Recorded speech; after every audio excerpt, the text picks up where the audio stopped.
So hi, welcome to the Good Nights Podcast with Cody from Goalkeeper. We're gonna ask him some questions today. I'm gonna start. So what inspired the creation of the band, and what does the band name mean?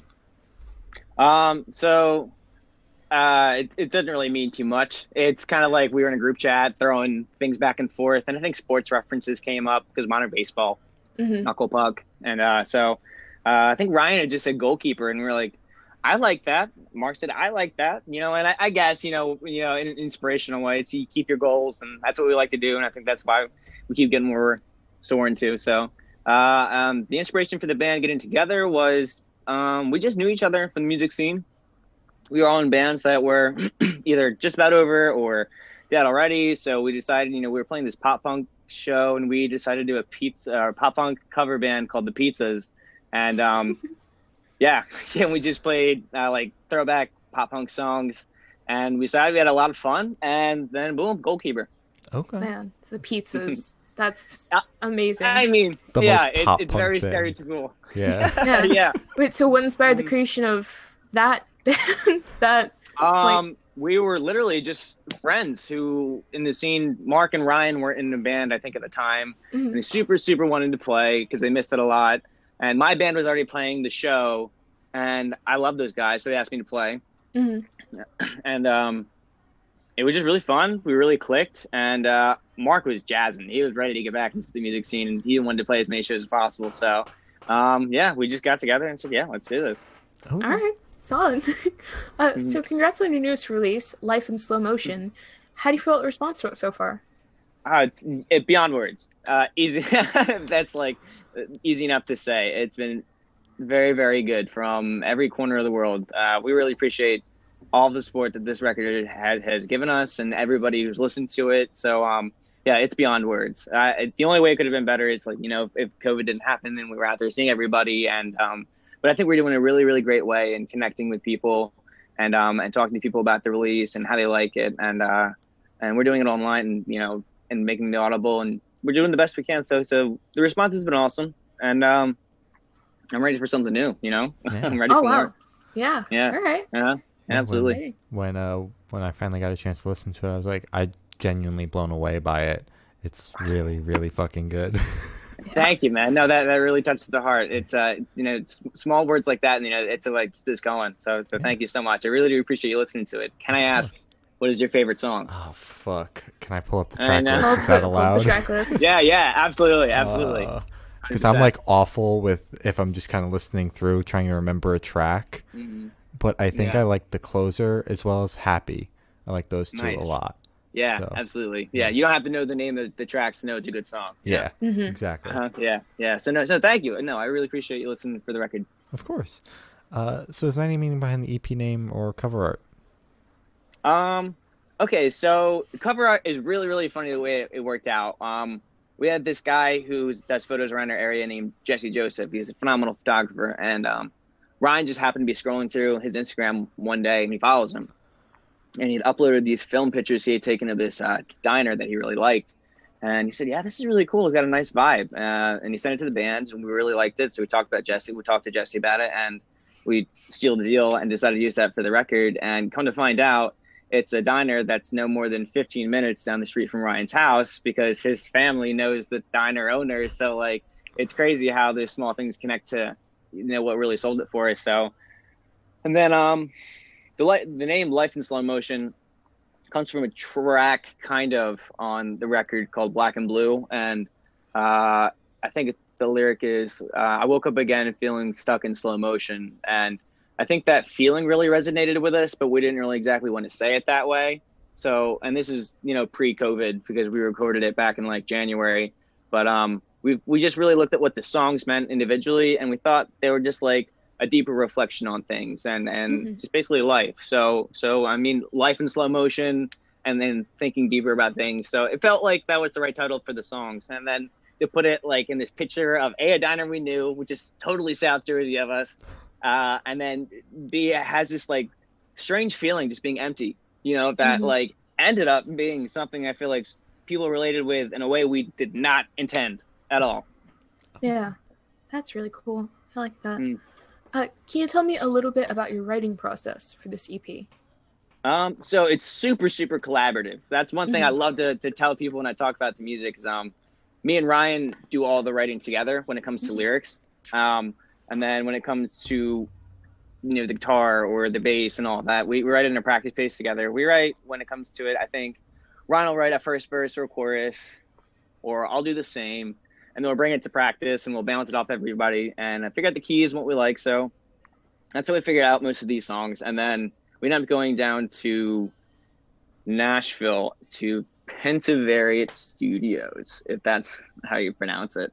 It was either Pentavariate or Pentaveret. But our buddy Kevin, who produced the last record, Kevin Mahoney, we decided to go with him again as a producer, and he invited his friend Will from the band Cartel to be the engineer / a little bit of a producer on the record. And the team was stacked from that second. And we sent demos back and forth, and they got an idea of what we were trying to do and the vibe we're going for the record.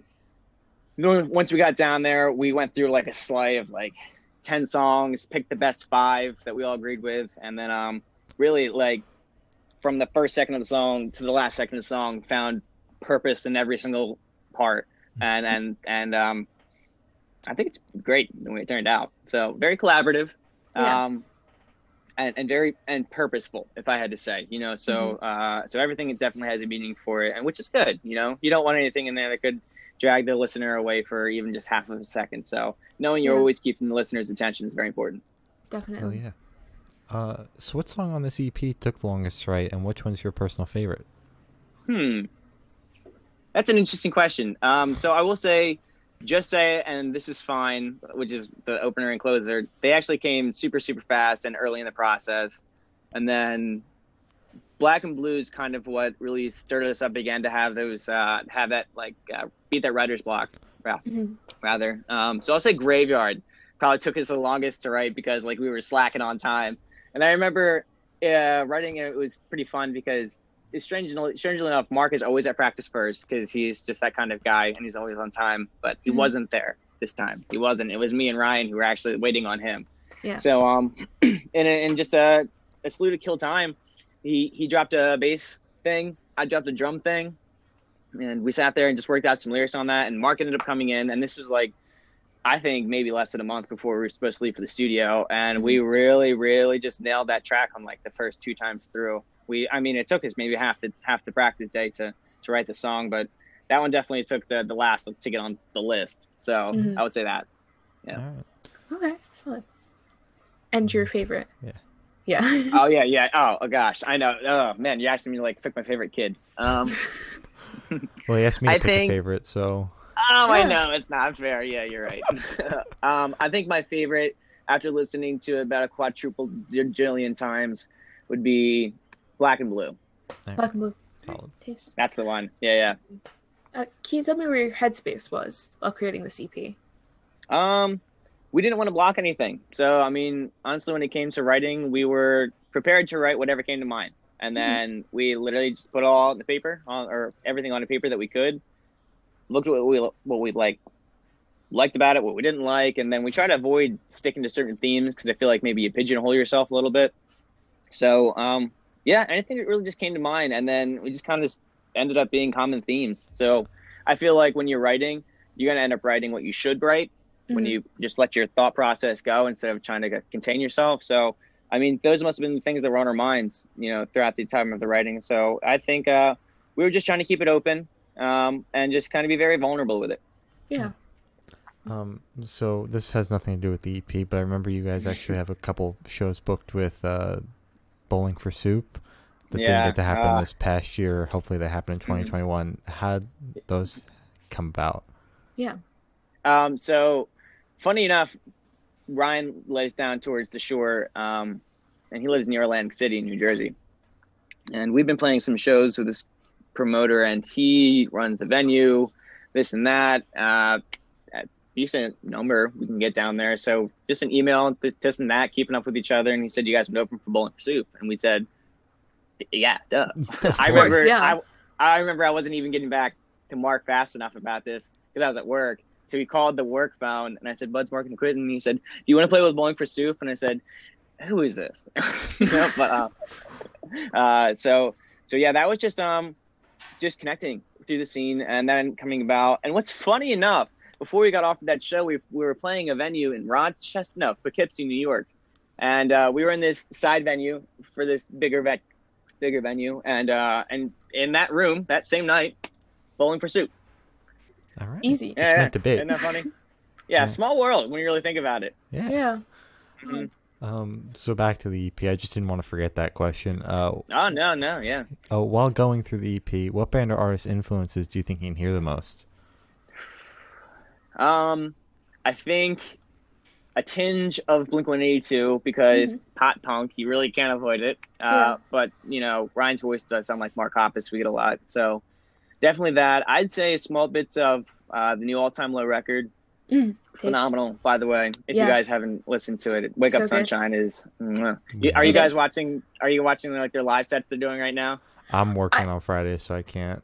Oh no, man! Yeah, they're sick. They're really cool. Not to derail, but so it's just definitely those two. I'm a particular fan of the Wonder Years, so I feel like maybe just a bit of Philly is even just throwing into the record. But yeah, those are some artists, and a little bit of Hits Light and Cartel for obvious reasons. Okay. All right, taste. So this question should go like super, super fast. I want you to describe this EP for new listeners in 3 words. In 3 words. Fantastic. Super great. That's hyphenated, so that's 1 word. Okay. Thank you for clarifying. Yeah, absolutely. And